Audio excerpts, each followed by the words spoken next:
una de las declaraciones de nuestro Señor Jesucristo que realmente fue asombroso está en el libro de Juan, donde dice él que la palabra de Dios nos ha hecho libres. A cada hijo de Dios nos ha hecho libres. La verdad os hará libres. Mientras más conocemos su verdad, más libres estamos. Pero la pregunta es, ¿de qué realmente estamos libres? ¿No? ¿De qué somos libres los hijos de Dios? Y es de eso, hermanos, que vamos a estar hablando en esta mañana. Y es interesante, hermanos, un poco recordar la estructura de cómo el apóstol Pablo está ordenando esta carta para que también la iglesia pueda ordenarse. Del capítulo 1 al capítulo 4 hemos visto que Pablo está hablando específicamente de la unidad de la iglesia. De la unidad de la iglesia. La unidad, nuestro Señor Jesucristo lo ganó en la cruz del Calvario. Pero aquí el apóstol Pablo nos enseña de que esa unidad que Cristo ganó en la cruz debe ser fortalecida. Esa unidad debe seguir creciendo entre los hermanos, entre la iglesia. ¿Y por qué, hermanos, Pablo empezó hablando acerca de la unidad? Porque depende también, hermanos, de la unidad de la iglesia. Depende de cuán fortalecido está en la unidad la iglesia, entonces la iglesia va a poder responder a las diferentes dificultades que puede haber dentro de la iglesia local, pero también dentro de nuestras familias. El segundo tema que Pablo ha estado mostrándonos en esta carta desde el capítulo 5 hasta el capítulo 6 es acerca de la inmoralidad sexual. Y este tema, hermanos, Pablo lo pone como segundo lugar, como segundo problema dentro de la iglesia, porque realmente, hermanos, es un problema este pecado y es un peligro para la iglesia. Ningún pecado, hermano, que una persona cometa tiene en sí mismo más riesgos, más problemas y capacidades destructoras que el pecado sexual. Este pecado, hermanos, de la inmoralidad sexual destruye matrimonios, destroza hogares, causando sufrimientos y enfermedades. Y ha destruido, hermanos, este pecado más vidas que aún el vicio del alcohol y el vicio de las drogas. Este pecado de la inmoralidad sexual, hermanos, lleva a las personas a mentir, a robar, a engañar, a matar. Y causa en las personas amargura, odio, resentimiento y dificultad de perdonar. Es por esa razón que el apóstol Pablo quiere que los hermanos de Corintios entiendan que este pecado realmente es un problema dentro de la iglesia. Y es por esa razón, hermanos, ahora que Pablo va a terminar el capítulo 6 exponiendo justamente sobre este pecado, el pecado de la fornicación, de manera especial. Y Pablo ahora se va a concentrar en decirnos cuán importante es para nosotros, desde el más pequeño hasta el más anciano, entender lo que significa realmente nuestro cuerpo físico. Dios quiere que comprendamos, hermanos, qué realmente es nuestro cuerpo ahora que estamos en Cristo. Y es por esa razón que el tema de este versículo 12 es: la libertad cristiana debe ser usada, hermanos, con sabiduría para el uso de nuestro cuerpo. La libertad que Dios nos ha dado debe ser utilizada de manera sabia, la forma como nosotros usamos nuestro cuerpo en las diferentes circunstancias y acciones que nosotros realizamos. Así que esa es la importancia, hermanos, para que el apóstol Pablo pueda terminar este capítulo 6 hablando de la inmoralidad sexual. Por eso el título que le hemos puesto es La libertad cristiana tiene sus límites. La libertad cristiana tiene sus límites. En el versículo 12 vamos a ver simplemente dos cosas, hermanos. Una falsa libertad y una verdadera libertad.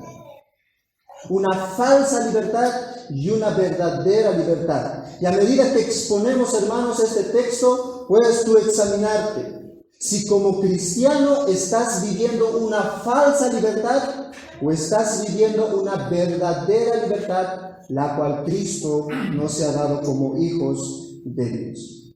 Así que vayamos a ver, hermanos, nuestro primer punto, la falsa libertad. Miren ahí en el versículo 12. Todas las cosas me son lícitas, dice el apóstol Pablo. Pablo, hermanos, empieza justamente hablando de este asunto porque los filósofos y las enseñanzas de la ciudad de Corintio pues exponía continuamente esta frase, ¿no?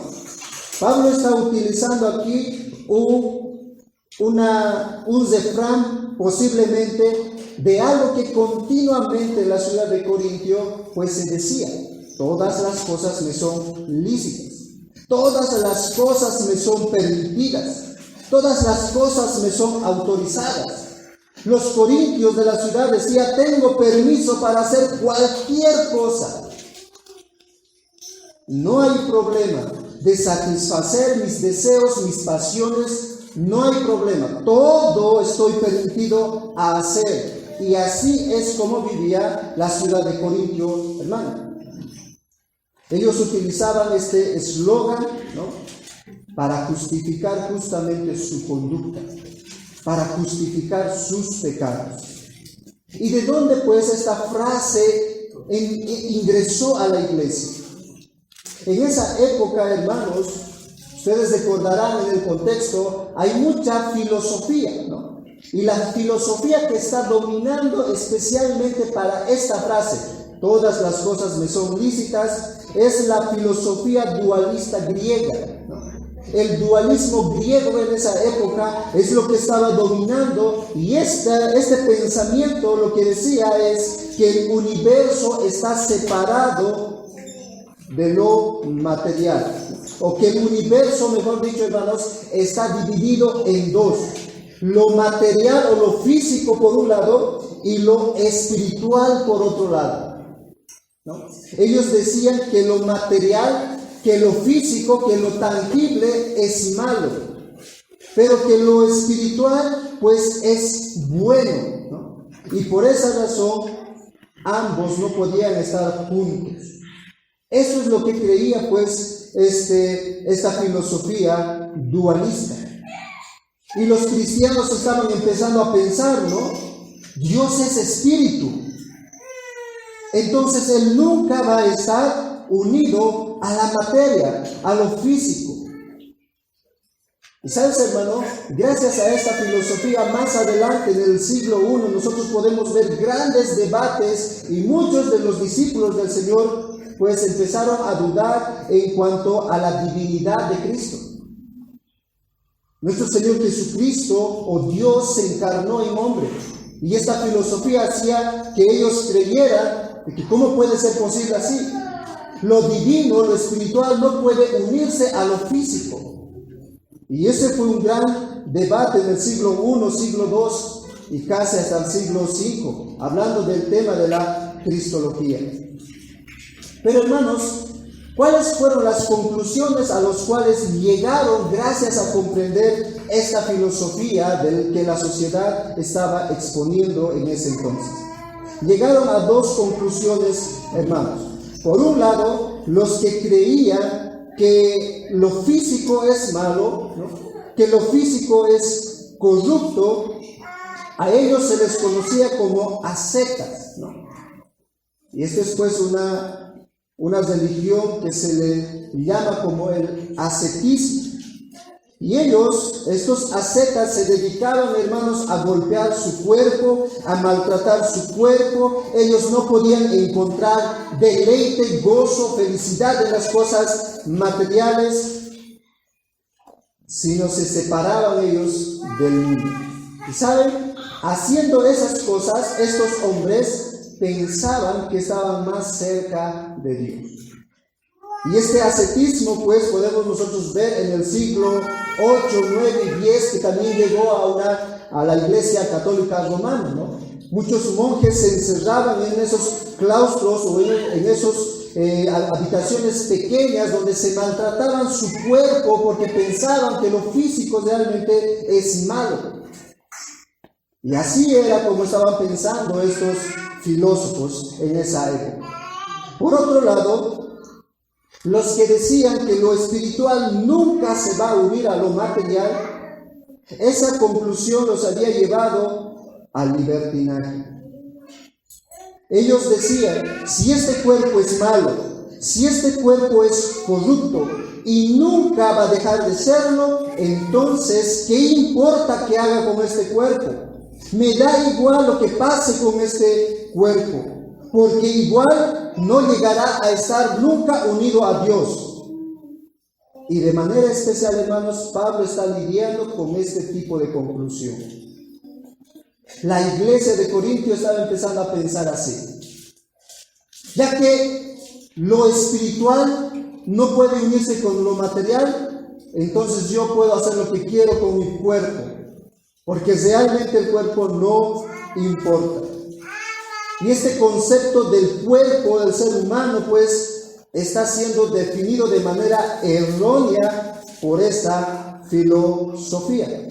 Por eso Pablo empieza citando justamente esta frase que era común en la sociedad: todas las cosas me son lícitas. Y noten, hermanos, en el texto, 2 veces repite el apóstol Pablo esta frase. Versículo 12, todas las cosas me son lícitas. Más adelante dice, todas las cosas me son lícitas.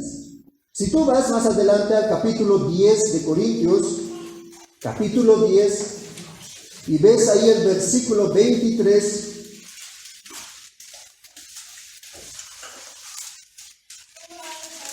tú también puedes encontrar esa misma frase. Dice, todo me es lícito, pero no todo me conviene.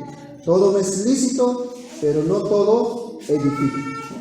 Y podemos notar, hermanos, que realmente los corintios estaban siendo llevados por esta filosofía. Ellos estaban practicando. Y ya te darás cuenta por qué eran los problemas de los juicios que hemos visto ahí en el capítulo 6, versículo 1 al 11. ¿No? Algunos hermanos están llevando a los tribunales, ¿no? A los jueces. ¿Por qué? Nuevamente ellos están pensando, ¿no? Él es mi hermano, pero espiritual. No importa que él, pues, físicamente esté en la cárcel, porque el cuerpo, pues, no interesa. Y los que estaban siendo oprimidos y querían reaccionar con venganza de la misma manera. No importa que me vea, no importa que le haga daño físicamente, él va a seguir siendo mi hermano espiritual. Y no solamente eso, hermanos. Esta filosofía que se estaba introduciendo ahí en la iglesia, pues había afectado también en la forma como ellos veían el fin de los tiempos. Quiero que me acompañes a 1 Corintios 15:32. Los corintios estaban malinterpretando el futuro que les esperaba cuando Cristo iba a volver. Ellos habían dudado y estaban empezando a creer que no va a haber la resurrección, porque nuevamente este cuerpo no puede unirse a lo espiritual. Miren lo que dice el capítulo 15, versículo 32. Dice, si como hombre batallé en Éfeso contra fieras, ¿de qué me aproveché? Dice Pablo. Si en Éfeso me he sacado la mugre predicando y ahí pues me han botado todo ese sacrificio, ¿de qué sirve? Sigue diciendo, si los muertos no resucitan. Ahora miren, esta es otra frase que se utilizaba ahí en Corintio. Comamos y bebamos porque mañana moriremos. Hagamos lo que se nos da la gana. Ya que no va a haber resurrección, comamos, hagamos fiestas, ¿no? Lo que ha sucedido en pandemia, ¿no? Hemos engordado la mayoría. Comamos, bebamos, que mañana moriremos por el COVID. Así hemos vivido, ¿no? En ese tiempo. Y de la misma manera, hermanos, esta filosofía pues estaba introduciéndose en la iglesia y estaba golpeando las ideas que Dios ya había enseñado a través del apóstol Pablo ahí en la iglesia. El cuerpo es corrupto y nunca se va a unir a lo espiritual. La filosofía había ingresado en esta iglesia. Todo me es permitido, todo puedo hacer lo que yo quiera con mi cuerpo, porque igual este cuerpo ya es maldito, ya es corrupto, se va a ir a la tumba y listo, ahí terminará. No importa lo que haga con este cuerpo. Entonces ellos llegaban a la conclusión: me afanaré a complacer mis deseos carnales. Ahora, hermanos, esta idea pues está mal. El hombre ha sido creado a imagen y semejanza por Dios, y el hombre está constituido justamente de cuerpo y alma. Y Dios, cuando salva a un creyente, no solo salva su alma, no solo salva lo interior, sino Dios también salva el cuerpo, lo externo. Pero los corintios estaban empezando a vivir como que no es importante este cuerpo. Por eso, si tú ves ahí en el capítulo 5, recordarás que los hermanos de la iglesia no estaban haciendo nada contra un pecado de incesto, ¿no? ¿Por qué los hermanos no estaban haciendo nada contra ese pecado? Porque seguramente muchos de ellos estaban viviendo de esa manera. Muchos estaban viviendo de manera libre. Puedo hacer lo que yo quiera con mi cuerpo. Todo me es permitido. Así que permitamos nomás a ese hermano que viva dentro de la iglesia fornicando con la esposa de su padre. Que viva nomás. Yo te pregunto, hermano, ¿es tú que vives de esa manera? Ahora que estás en Cristo, eres libre, ¿todavía estás viviendo para satisfacer tus deseos de la carne? Todo me es permitido, tú dices, por eso, sin remordimiento pues de conciencia, muchas veces no vienes al culto, ¿no? Todo me es lícito. Yo puedo hacer lo que quiera con mi cuerpo, puedo quedarme en casa, ¿no? Tranquilo. Sin remordimiento, porque soy libre, puedo llegar a la hora que quiero a la iglesia. Puedo hacer lo que yo quiero con mi cuerpo. ¿Notan, hermanos, cómo muchas veces en la práctica nosotros somos igual que los corintios? En Cristo somos libres, ¿no? Puedo hacer lo que yo quiera. Los jóvenes, ¿no? Son libres. Por eso puedo ver cualquier tipo de películas, aunque tenga contenido pornográfico, ¿no? Puedo escuchar cualquier tipo de música, ya sean no cristianas, aunque la letra pues realmente incita a una rebeldía, ¿no? Puedo, soy maduro, puedo sobrellevar esto. Y vemos en sus vidas muchas veces quedarse en el mismo lugar. Y hermanos, así es como los corintios están viviendo. Esa es la falsa libertad, hermanos. La falsa libertad es utilizar este cuerpo para hacer lo que yo quiera. Pensar que este cuerpo está hecho para cualquier cosa, para satisfacer mis deseos carnales. Así que lo primero que nosotros podemos aprender de este texto es que debes tener mucho cuidado con lo que el mundo te está enseñando. Debes tener mucho cuidado con la filosofía de este mundo. Los corintios no tuvieron cuidado. Ellos vieron lo que hacían, cómo vivían ellos, y de la misma manera los corintios estaban empezando a vivir. Pero Pablo, guiado por el Espíritu Santo, tiene que corregir eso. Y por eso nos lleva a nuestro segundo punto, la verdadera libertad. La verdadera libertad, versículo 12. Pablo corrige, hermanos, esta falsa libertad. Por eso Pablo añade otra frase. La frase popular en Corintios es: todo me es permitido. Pero lo que añade el apóstol Pablo es darle límites a esa libertad. Darle límites a esa libertad. Dice el versículo 12: todas las cosas me son lícitas, mas no todas me convienen. Todas las cosas me son lícitas, mas yo no me dejaré dominar de ninguna. Pablo les hace, hermanos, aquí el llamado a la iglesia al discernimiento. El cristiano, hermanos, está llamado a discernir, a meditar, a pensar. El cristiano no se lanza al éxito por lanzarse, a hacer las cosas por hacer las cosas. El llamado aquí del apóstol Pablo es a discernir, piensen.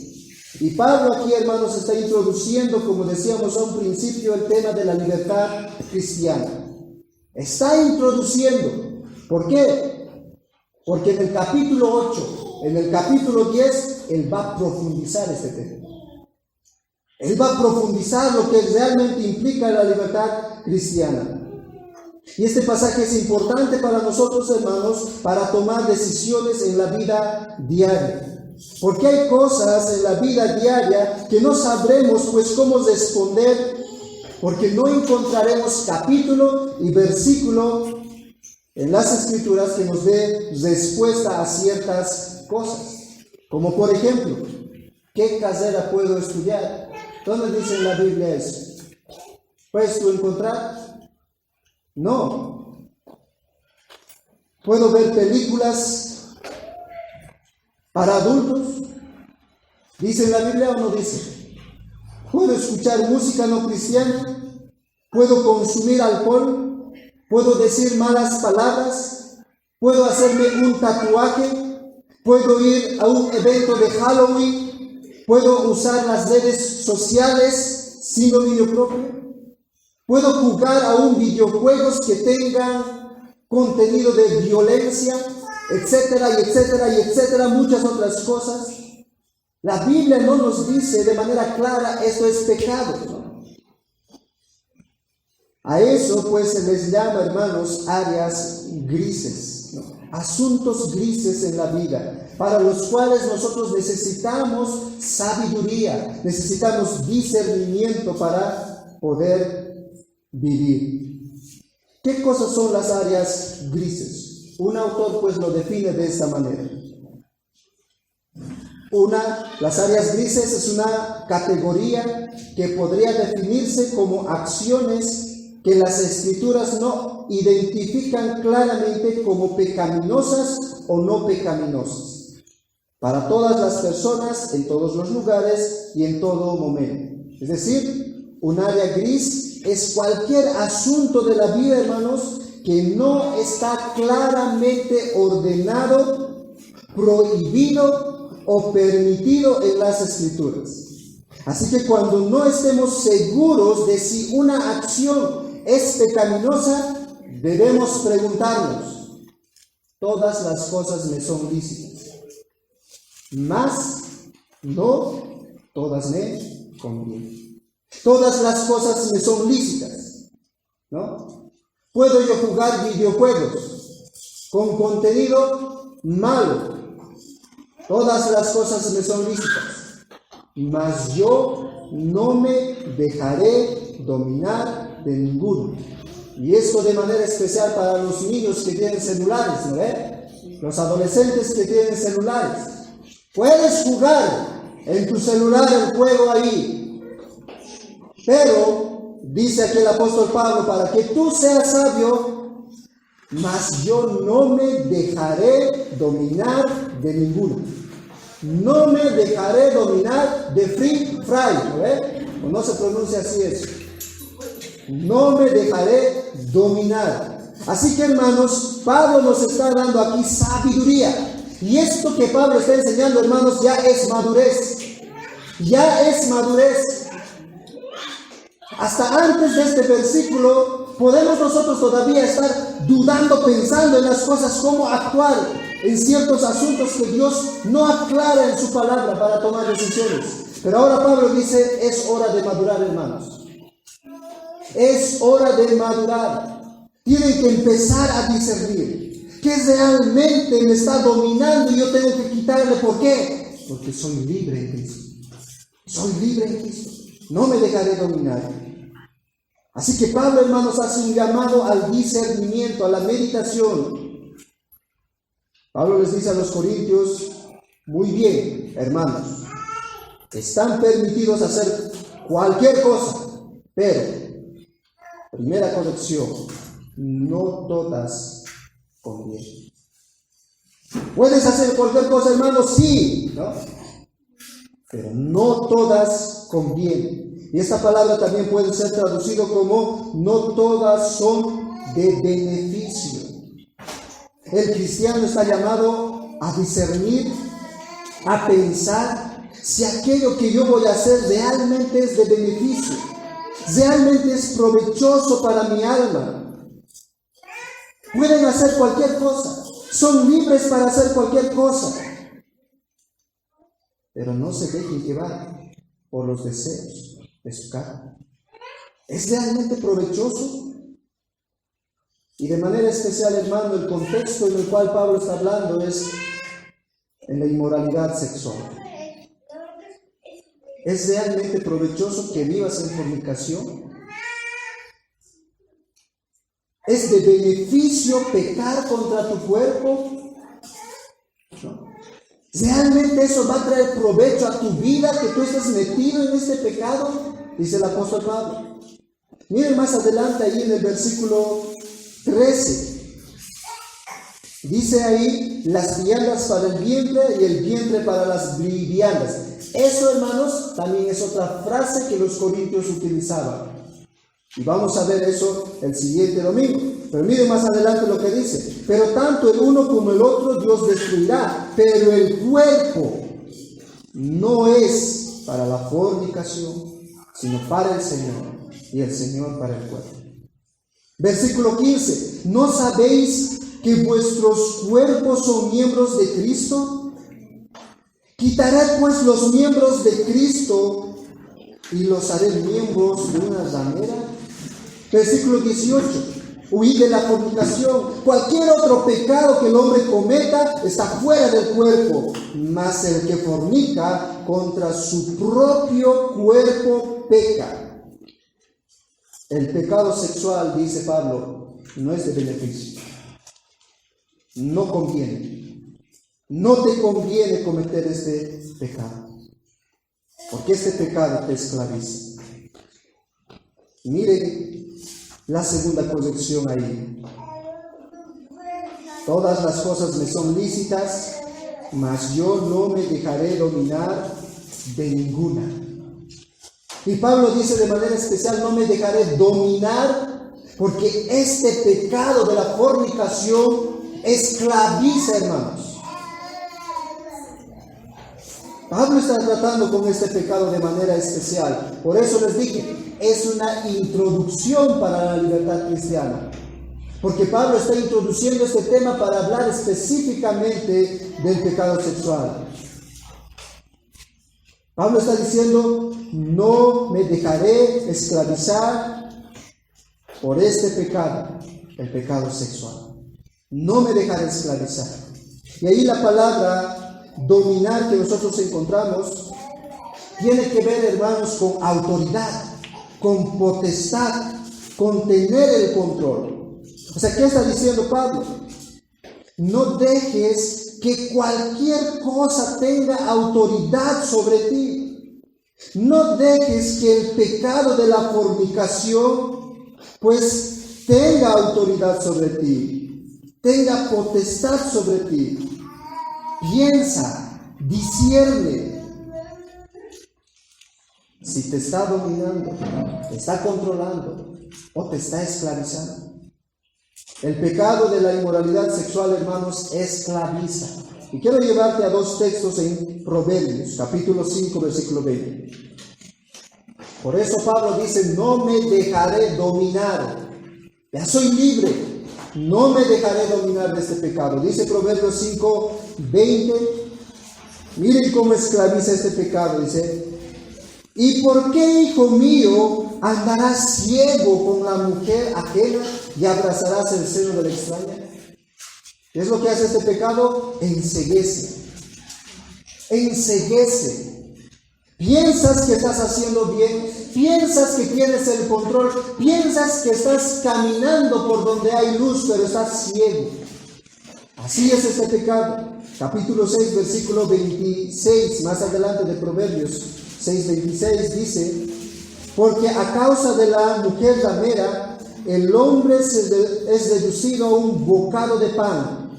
Y mire, y la mujer caza la preciosa alma del hombre. Tu cuerpo se esclaviza frente a este pecado. Y Pablo dice: no me dejaré dominar. Pablo intencionalmente pone esta frase para corregir a esa libertad falsa de los corintios y dice: no me dejaré dominar de ninguno. Y eso es muy importante. No me dejaré dominar por mis deseos, de ninguno de mis deseos. No me dejaré dominar de ninguno de mis pasiones, de ninguno de mis apetitos carnales. No. ¿Por qué? ¿Por qué, hermanos? Porque el Evangelio nos ha hecho libres. ¿De qué nos ha hecho libres el Evangelio? Si ustedes recuerdan el capítulo 9 al capítulo 11, pues Pablo nos ha descrito ahí en primer lugar que el hombre está muerto en sus delitos y pecados y que por naturaleza comete pecado y es esclavo del pecado. Pero el versículo 11, cuando tú ves: y esto erais, algunos eran controlados, dominados por sus pasiones, por sus deseos. Pero ahora, ya no, son libres. Y Pablo por eso dice: no me dejaré dominar de ninguno. ¿Por qué? Porque soy libre, ya no soy esclavo de aquello. ¿Y de qué realmente, hermanos, somos libres? Yo quisiera que tú puedas ver si realmente tú eres libre de aquello que la palabra de Dios nos dice que somos libres.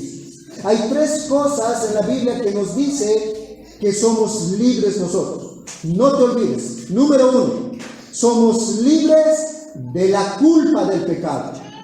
Número 1, somos libres de la culpa del pecado. Número 2, somos libres de la paga del pecado. Y número 3, somos libres del poder del pecado. 3 cosas: de la culpa, de la paga y del poder del pecado. Quiero que veamos en primer lugar lo que dicen las Escrituras sobre lo que somos libres de la culpa del pecado. Miren ahí en Juan capítulo 3, versículo 36. En primer lugar, somos libres de la culpa del pecado. ¿Qué significa eso? Que los que creen en Cristo no serán, hermanos, hallados nunca más, ni aquí ni delante de su presencia, culpables delante de Dios. Eso es la libertad, hermanos, de la culpa. Que no hay nada por el cual Dios pueda juzgarnos, porque hemos sido libres en Cristo. Miren lo que dice Juan 3:36. Esta era la realidad de nuestras vidas. El que cree en el Hijo tiene vida eterna, pero el que rehúsa creer en el Hijo no verá la vida. Ahora miren, sino que la ira de Dios está sobre él. ¿Por qué? Por la culpa del pecado. La ira de Dios está sobre él. Romanos capítulo 8, versículo 33 dice que el Evangelio, que Jesucristo nos ha librado de esa ira. Ahora ya no somos culpables delante de Dios. ¿Quién acusará a los escogidos de Dios? Dios es el que justifica. El Señor, hermanos, nos ha dado libertad de la culpa del pecado, de la culpa del pecado pasado, presente y los que van a venir. Esa es una verdad en el Evangelio, en la vida de cada cristiano, hermanos. ¿quiénes todavía vivimos esclavizados de algunas culpas de pecado en tu corazón? Hay veces todavía estamos arrastrando cierta culpa en nuestro corazón. Pero ¿sabes, hermano, qué es lo que dice la palabra de Dios? ¿Quién acusará a los escogidos de Dios? ¿Quién puede acusarte por esa culpa? Si eres un hijo del Señor, si Cristo ha muerto por tus pecados, ¿quién puede acusarte si Dios mismo te ha justificado? ¿Quién es más poderoso que Dios? ¿El presidente? ¿Los reyes de este mundo? Así que eso es en primer lugar, hermanos, somos libres de esa culpa. No tenemos que estar esclavizados de aquel pecado pasado que hemos tenido. En Cristo somos libres de aquello. Segundo lugar, somos libres de la paga del pecado, del castigo del pecado. Romanos 6:23 dice que la paga del pecado es muerte. ¿Los cristianos van a morir, hermanos? Sí, físicamente vamos a morir. Pero el Señor Jesucristo dijo, aunque estés muerto, vivirás. Y el punto, hermanos, de esta libertad de la paga del pecado es que nosotros somos librados del aguijón de esta muerte. La muerte que esclaviza a muchos hombres, ¿no? Hasta tienen seguros de vida por todos lados, no pueden vivir en paz muchas veces. La muerte no puede cantar victoria sobre el creyente. Miren ahí en 1 Corintios capítulo 15, el apóstol Pablo pues va a hacer recuerdo nuevamente a los hermanos de Corinto para que ellos puedan realmente vivir aquí en la tierra con gozo, sabiendo que son libres de la esclavitud aún de la muerte. Capítulo 15, 1 Corintios 54 dice: ¿dónde está, oh muerte, tu aguijón? Pablo está diciendo, ya no tengo miedo a la muerte. Ya no tengo miedo a la muerte. ¿Dónde está, oh muerte, tu aguijón? ¿Puede hacerme algún daño? ¿Dónde, oh sepulcro, tu victoria?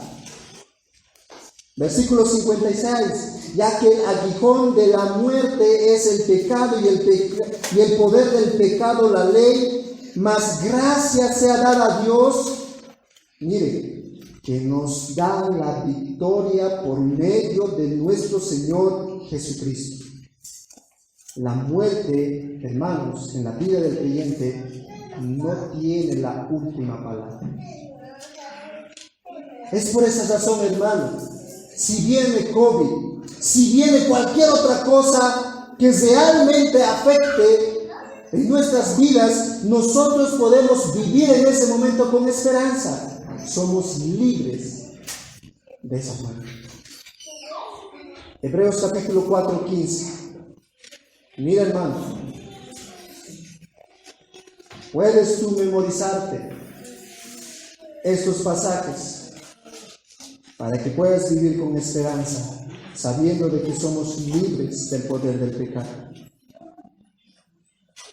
de la paga del pecado. Dice Hebreos 4:15, así que, versículo 4:14, así que, por cuanto los hijos participaron de carne y sangre, él también participó de lo mismo, para destruir por medio de la muerte al que tenía el imperio de la muerte. ¿Quién es el que tenía el imperio de la muerte? Esto es el diablo. Versículo 15. Y librar a todos los que por el temor de la muerte estaban durante toda la vida sujetos a servidumbre. ¿Sabes, hermanos? ¿Saben, hermanos? El hombre incrédulo tiene miedo a la muerte. Tiene miedo a la muerte. Pero estas son las buenas noticias del Evangelio. Como hijos del Señor, nos ha hecho libres del poder de la muerte. Ya nosotros podemos esperar el descanso con esperanza. Somos libres de la muerte. Ya no hay que tenerle temor Ya no somos esclavos de Él.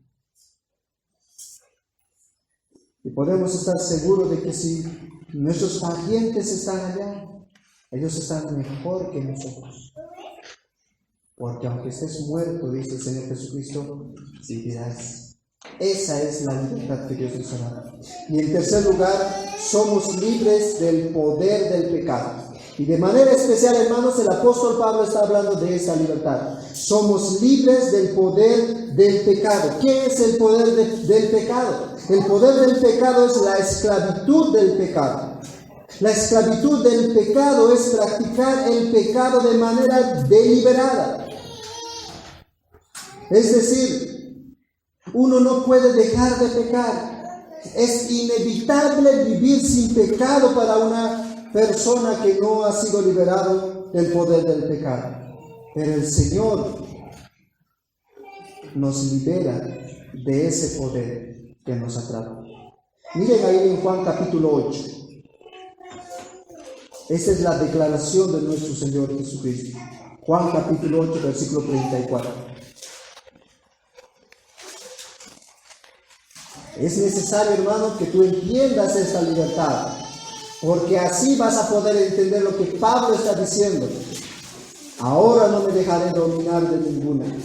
No todas me convienen, porque esto es lo que ha hecho el Señor en nuestros vidas. Juan 8:34 dice: Jesús les respondió: de cierto, os digo, que todo aquel que hace pecado, ¿qué es?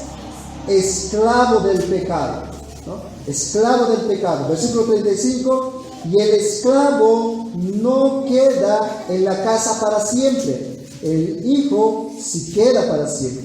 Así, versículo 36, así que si el hijo os libertare, ¿qué dice? Serán libres. Pero para enfatizar, Jesús dice: seréis verdaderamente libres. Verdaderamente libres. No dicen libres nomás. De verdad son libres. El pecado, hermanos, ya no es nuestro Señor. El pecado ya no es nuestro amo. Por eso Pablo dice: todo me es lícito, pero yo no me dejaré dominar, porque soy libre en Cristo. No dejaré que me someta nuevamente ese pecado. El que vive en depresión, el que vive en amargura, podemos decir igual que Pablo: no me dejaré dominar de eso. Pero ¿para qué fuimos libres, hermanos? ¿Para qué fuimos libres del pecado? En primer lugar, para que tengamos acceso a Dios. Somos libres, ¿pero para qué? Para tener acceso a Dios. Hermanos, esto debe traer gozo en nuestras vidas. Somos libres para tener acceso a Dios. Dice Efesios capítulo 2, 18: porque por medio de Él, de Jesucristo, los unos y los otros tenemos entrada por un mismo Espíritu al Padre. Con toda confianza, hermanos, tú puedes acercarte al Padre. ¿Alguna vez has escuchado, hermano? Pastor, por favor, óramelos pues, para que Dios me bendiga. ¿No? Hay que tener mucho cuidado, hermanos. Porque ¿qué dice la Biblia? El pastor, pues, no está más cerca que Dios. No. Dios nos ha hecho libres en Cristo para que todo su pueblo estemos cerca de Él. Todo el tiempo. Ahora no estoy diciendo que el pastor no pueda orar en sus casas, ¿no? Si quieren que vengamos a orar, pues vamos a venir. Pero hermano, debes tú saber esto: si tú eres un hijo de Dios, tú estás tan cerca como el pastor está cerca de ese Dios. Estamos cerca de Él. Para eso fuimos libertados. Para que nosotros disfrutemos de manera personal a Dios. No como la Iglesia Católica, ¿no ve? Los miembros de la Iglesia Católica, para estar cerca a Dios, tienen que ir al papa, ¿no? O al cura. Y así ellos pueden sentirse cerca a Dios. No, hermanos. Dios te hizo libre a ti para que tú, de manera personal, estés cerca de su presencia. En segundo lugar, Dios nos ha hecho libres del pecado para obedecer a Dios, para obediencia de Dios. Tenemos la libertad, hermanos, ahora en Cristo, para obedecer de manera libre a Él con todo nuestro corazón. Quiero que me acompañes ahí a Lucas capítulo 1. Lucas capítulo 1.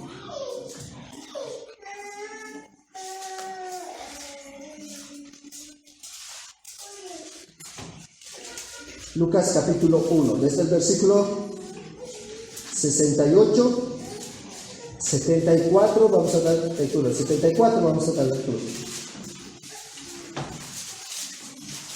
La profecía de Zacarías, miren lo que dice, versículo 74.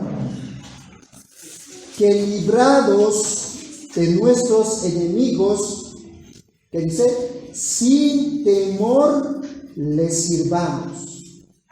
¿No? Librados de nuestros enemigos, sin temor, podemos ahora servirle a Dios en santidad y en justicia delante de Él todos nuestros días. No solamente domingo, ¿no ves? Pensamos que domingo nomás podemos estar con el Señor sirviéndole bien, pero no es así, hermano. Dios te ha hecho libre para que tú puedas obedecerle a Dios. Nos dio libertad para servirle, dice, sin temor a Él. Miren Romanos capítulo 6, 14.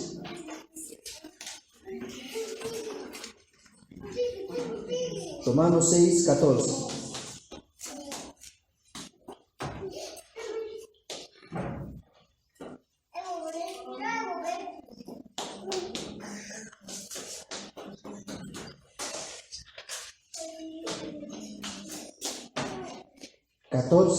Romanos 6, 22. Dice, mas ahora que habéis sido libertados ¿de qué? Del pecado y hechos siervos de Dios, tenéis por vuestro fruto la santificación y como fin la vida eterna. Así que, hermanos, las Escrituras nos muestran que fuimos librados de la paga del pecado, de la esclavitud del pecado, del poder del pecado. ¿Para qué? Para que seamos libres en servirle a Él. Pero una tercera razón más, hermanos. Somos libres para someternos a Dios voluntariamente y no ante los hombres. A esto pues se le llama como libertad de conciencia, ¿no?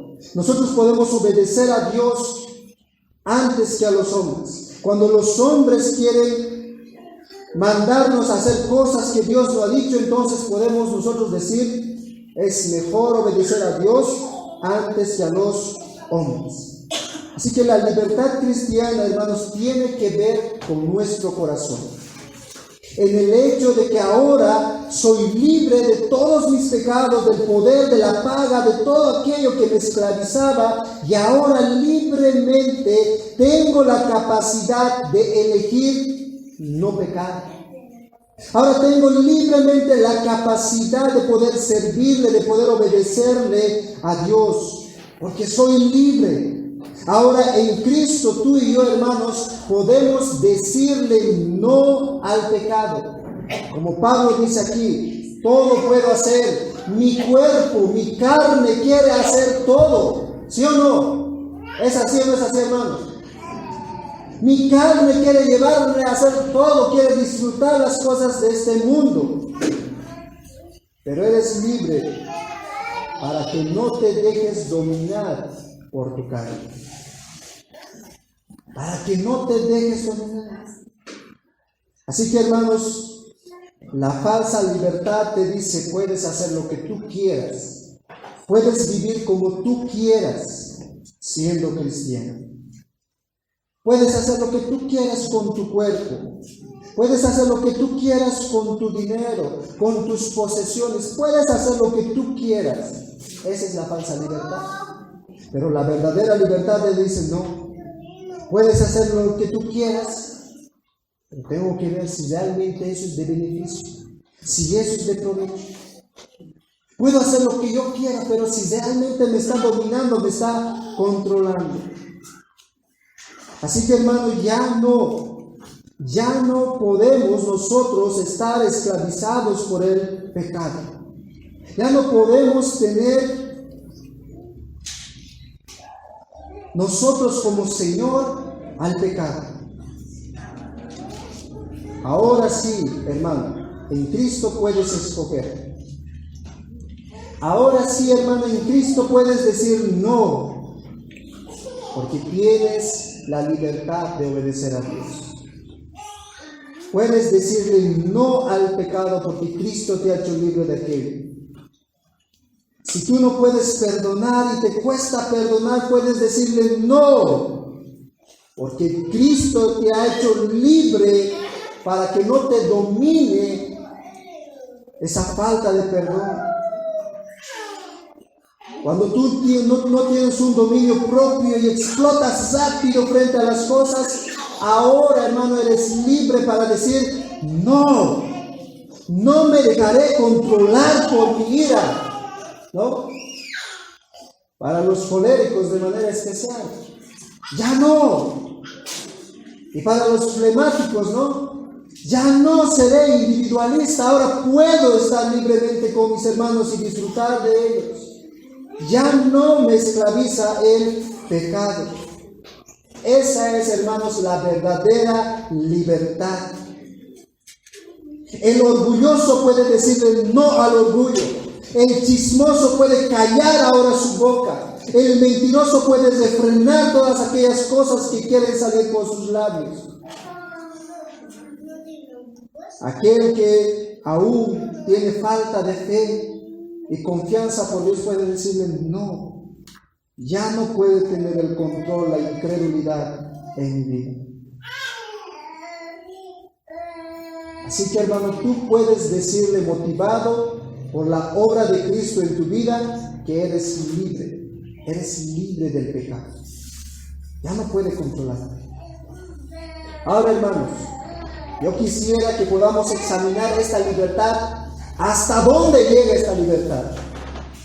En la libertad, hermanos, que el Señor nos ha dado a través del Evangelio, podemos ahora nosotros discernir entre lo bueno y lo malo a través de la ley moral de Dios. Ahora tú puedes discernir qué es lo bueno, qué le agrada a Dios y qué no le agrada a Dios. En esta libertad que Dios te ha dado, a través de su palabra tú puedes discernir. Pero el incrédulo no puede hacer eso. El incrédulo escoge entre si este pecadito o este pecadito o este pecadito. Así escoge el incrédulo. Pero ahora Dios te ha hecho libre para que tú puedas escoger entre lo bueno y lo malo, aquello que le agrada a Dios. Puedes ahora tú escoger aquello que Dios puede honrar y puede glorificar. Pero también, hermano, esta libertad que Dios nos ha dado realmente abre nuestros ojos de manera amplia. Esta libertad, hermanos, nos da la capacidad no solamente de escoger entre lo bueno y lo malo. Esta libertad ahora nos da la capacidad de elegir, escuchen muy bien, nos da la capacidad de elegir de lo bueno lo mejor. Esa es la libertad cristiana. Por ejemplo, hoy podrías haberte tú quedado en tu casa, ¿no ves? Durmiendo ahí, o tal vez hubieras decidido salir con tu familia al parque, ¿no? O tal vez ir a trabajar. Hoy día tú hubieras decidido una de esas cosas. Yo les pregunto, de esas tres cosas, ¿esos son buenos? ¿Es bueno que tú reposes tu cuerpo hoy día? Es bueno que puedes ir a trabajar hoy día porque realmente estás apretado en tu economía y Dios sabe tu corazón, entonces tú sales a trabajar.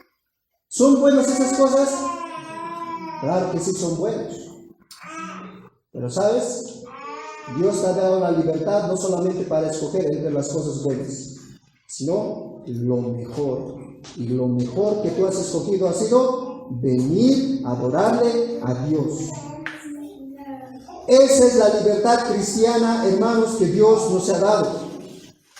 Dios nos ha dado la libertad para ahora escoger las cosas mucho mejores, lo que realmente honra y glorifica a Dios. El Evangelio nos ha hecho libres y nos ha abierto un campo grande, inmenso, y nos dio la capacidad de elegir, hermano, para ti lo mejor, para tu mente lo mejor, para tu alma lo mejor. Y yo te pregunto, hermano, ¿estás eligiendo lo mejor para tu alma? Dios te ha hecho libre para eso. ¿Estás eligiendo lo mejor para tu alma?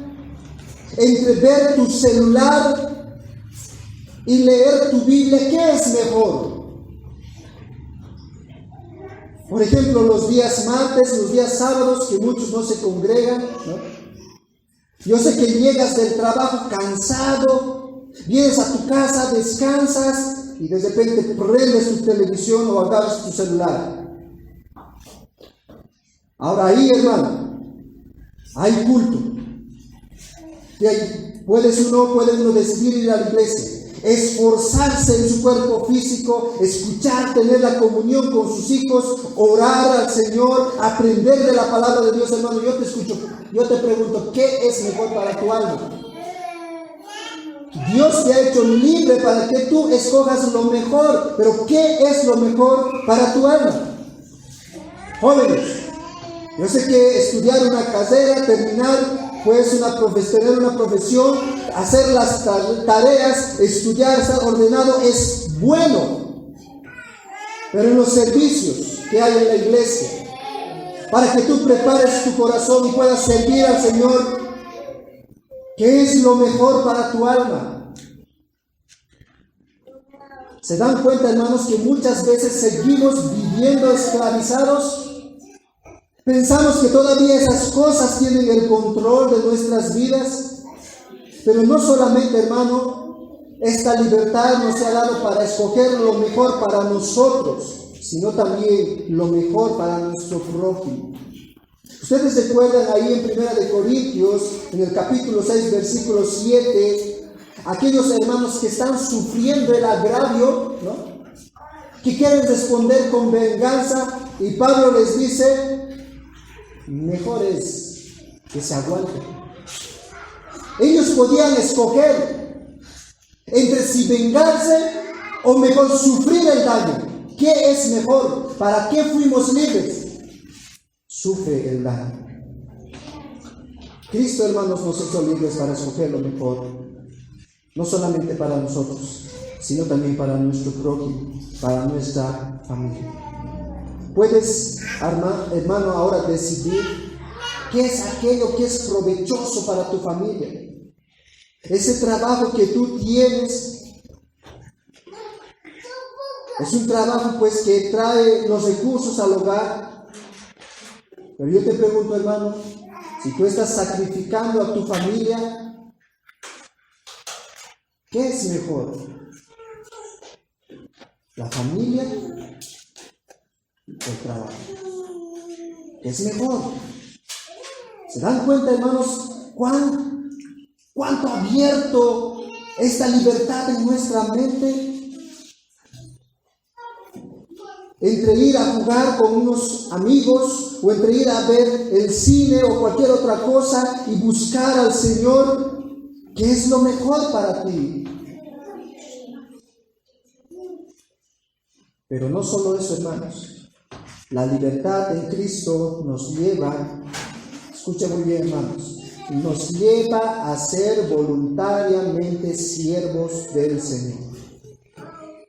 Y eso es lo mejor. y nos llama voluntariamente a ser siervos del mejor Señor. Hermano, escucha muy bien. En Cristo tienes la libertad de servir a Dios para su gloria. Por eso Pablo va a decir en la misma carta a los Corintios: si coméis o bebéis o haced cualquier otra cosa, hazlo para la gloria de Dios. Cristo te dio la libertad para eso. Si eres un hijo de Dios, no estás obligado a venir a la iglesia. No estás obligado a leer tu Biblia. No estás obligado a orar. No estás obligado a servirle. Si eres un cristiano y Dios te ha hecho libre a través de Cristo, tienes la libertad de poder servirle. Tienes la libertad de poder tú orar. Tienes la libertad de tú leer la palabra de Dios. Tienes la libertad tú de servirle con tu vida, con tu cuerpo, con tus posesiones a Dios. ¿Sabes, hermano? En Cristo eres libre. También en el momento cuando tú das tus ofrendas y tus diezmos de manera generosa. Porque a través de tus ofrendas y tus diezmos, tú honras y glorificas a Dios. Y eres libre, hermano. Como cristiano ya no puedes estar caminando así. Él te ha hecho libre para que tú avances el reino de Dios, sirviéndole. Esa es, hermano, la verdadera libertad de cual Pablo está hablando aquí. No es tu libertad, hermano, para que tú hagas lo que quieras con tu tiempo, con tu cuerpo, con tus posesiones. No es. Esa es la falsa libertad que los corintios habían escuchado. Todo me es lícito, puedo hacer lo que yo quiera. Me creo, pues, como alguien que ya es maduro en la fe, así que yo puedo tomar mis decisiones como yo quiera. Y Pablo dice, no es así. Hay cosas que no son provechosas. Hay cosas que no te convienen. Hay cosas que pueden estarte controlándote. Así que no me dejaré dominar de ninguno. Es esa, hermanos, la verdadera libertad que Dios nos da. ¿Y sabes, hermano? Dios no tiene asuntos grises como nosotros. Dios sabe qué es lo bueno y sabe qué es lo malo. Para Dios hay blanco y negro. Nosotros tenemos asuntos grises justamente por el pecado. Pero un día, hermanos, no tendremos más asuntos grises. Cuando nuestro Señor Jesucristo venga, verdaderamente libre será ahí, juntamente con Él. Y podremos glorificarle de manera libre, como realmente nos dice su palabra. Gozaremos de poder servirle. Nos deleitaremos en poder honrarle y en poder glorificarle.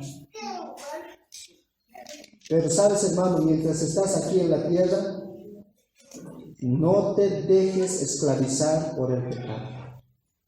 Ya no. En Cristo somos libres. Puedes tú escoger entre lo bueno y lo mejor para ti. Lo mejor para tu familia. Lo mejor para tus hermanos. Lo mejor para tu iglesia. Puedes tú servirle a Dios de manera libre, con todo lo que el Señor te haga. Todas las cosas me son lícitas, mas no todas me convienen. Todas las cosas me son lícitas, mas yo no me dejaré dominar de ninguno. Vamos a orar.